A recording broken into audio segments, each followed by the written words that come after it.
حي على الفلاح.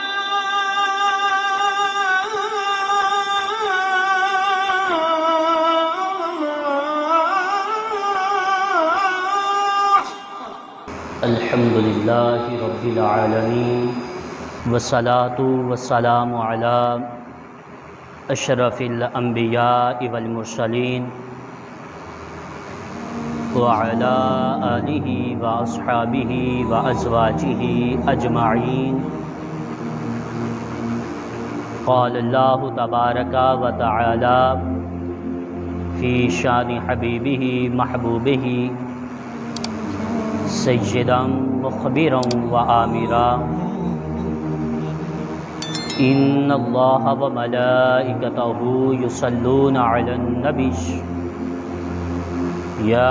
ایھا الذین آمنوا صلوا علیہ وسلموا تسلیما. اللہم صل علی سیدنا و اصحاب سیدنا و مولانا محمد وبارک وسلم. الصلاۃ والسلام علیک یا سیدی یا رسول اللہ. الصلاۃ والسلام علیک یا سیدی یا حبیب اللہ. الصلاۃ والسلام علیک یا سیدی یا رحمۃ للعالمین وعلی آلک و اصحابک یا سیدی یا جد الحسن والحسین. بعد از حمد و ثنا تاجدار مدینہ سرور قلب و سینہ سیاح لامکان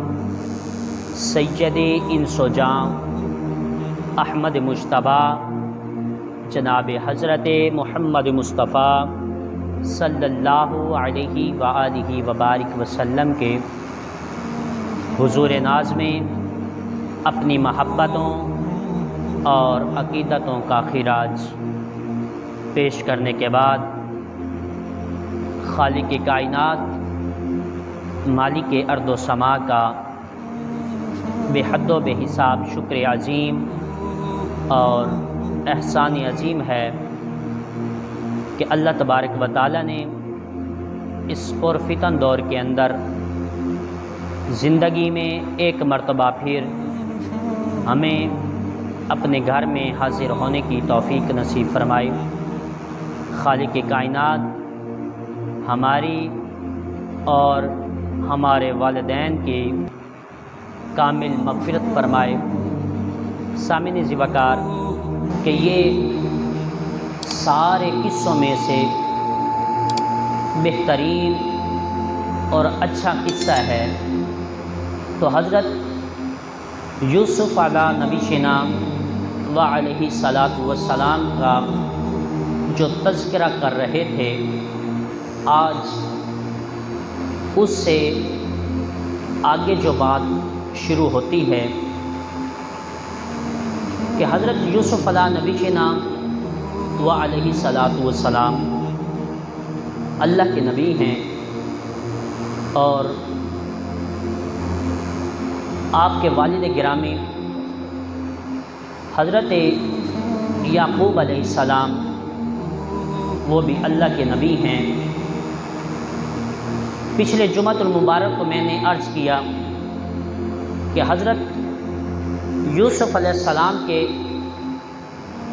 بھائیوں نے یوسف علیہ السلام کو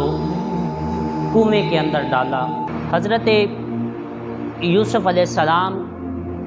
کو کنویں میں ڈالا اور اس کے بعد وہ قافلہ آیا اور انہوں نے یوسف علیہ السلام کو خریدا، پھر مصر کے بازار میں جا کر بیچا اور اس کے بعد عزیز مصر کے گھر میں تشریف لے کر آئے. پھر حضرت یوسف علیہ السلام کے اوپر معاذ اللہ یہ تہمت لگا دی گئی کہ عزیز مصر کی بیوی زلیخا کے اوپر انہوں نے ہاتھ اٹھایا، دست درازی کی، جبکہ قرآن مجید فرقان حمید تو ارشاد فرماتا ہے کہ اس زلیخا نے، عزیز مصر کی بیوی نے، سارے دروازوں کو بند کیا اور یوسف علیہ السلام کو گناہ کی دعوت دی۔ سارے دروازے بند ہو گئے تو کہنے لگی، وغلقت الابواب، دروازوں کو بند کیا، وقالت حیت لک، کہ اے یوسف اب آ جا، اب گناہ کی طرف دعوت دینے لگی۔ تو پھر جب وہ حضرت یوسف علیہ السلام نے فرمایا کہ میں اللہ کی پناہ چاہتا ہوں، تو پھر آپ نے دروازے کی طرف دوڑ لگا دی اور پیچھے زلیخا دوڑنے لگی اور پکڑنے کی کوشش کی، تو آگے دروازے پر عزیز مصر خود آ گیا۔ اس نے کہا کہ یہ کیا ہو رہا ہے؟ تو اس کی بیوی کہنے لگی کہ اس کو آپ نے اپنے گھر میں رکھا، اس کی پرورش کی، اس کے کھانے پینے کا اہتمام کیا، آج وہی تمہاری ہی بیوی کے اوپر ہاتھ دراز کر رہا ہے اور ایک برے فعل کی طرف وہ لپک رہا ہے۔ تو عزیز مصر کو یہ غصہ آیا تو اس نے حضرت یوسف علیہ السلام کو جیل کے اندر قید کر دیا۔ اب تفاسیر کے اندر آتا ہے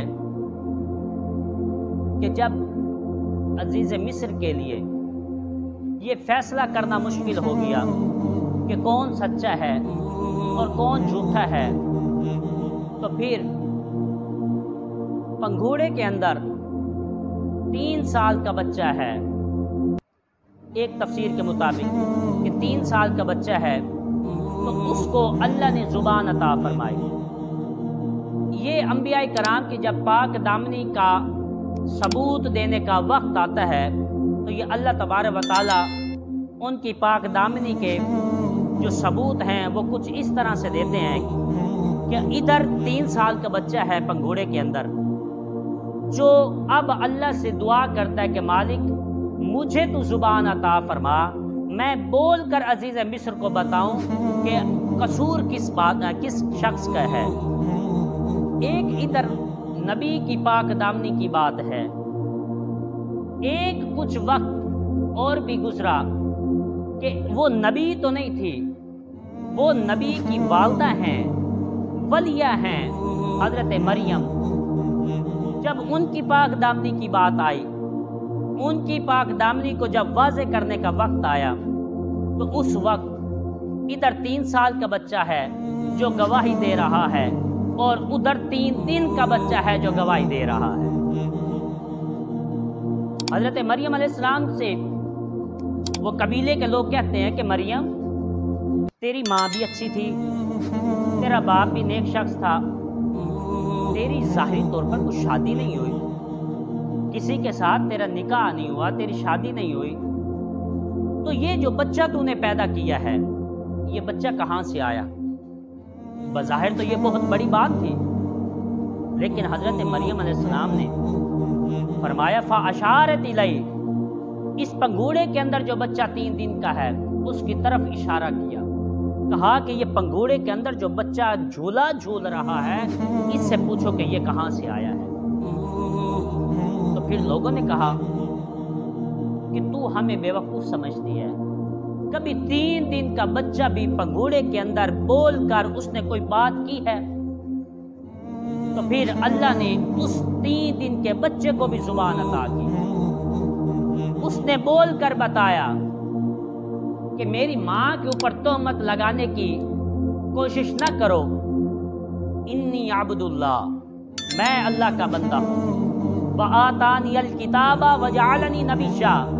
اور اللہ نے مجھے کتاب بھی عطا فرمائی ہے اور رب نے مجھے نبی بھی بنا کر بھیجا ہے۔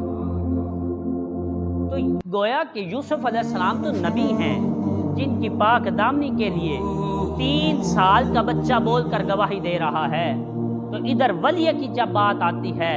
نبی کی والدہ کی جب بات آتی ہے، تو 3 دن کا بچہ بھی بول کر گواہی دیتا ہے۔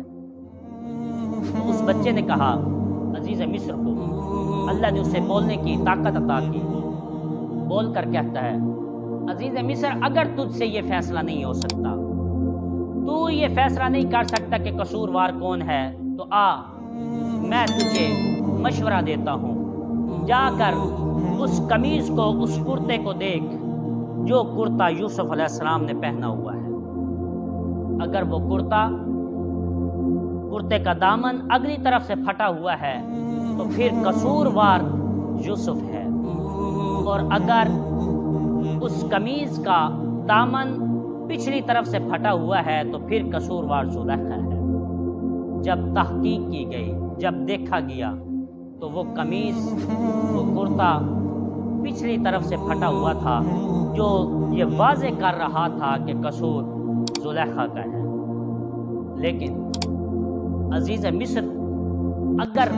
اب لوگوں کے سامنے بات کرتا کہ اس کی بیوی کا قصور ہے، تو یہ اسے مناسب نہیں لگا کہ میری بھی بدنامی، میری بیوی کی بھی بدنامی، تو اب اس نے کیا یہ کہ یوسف علیہ السلام کو قید کے اندر داخل کر دیا۔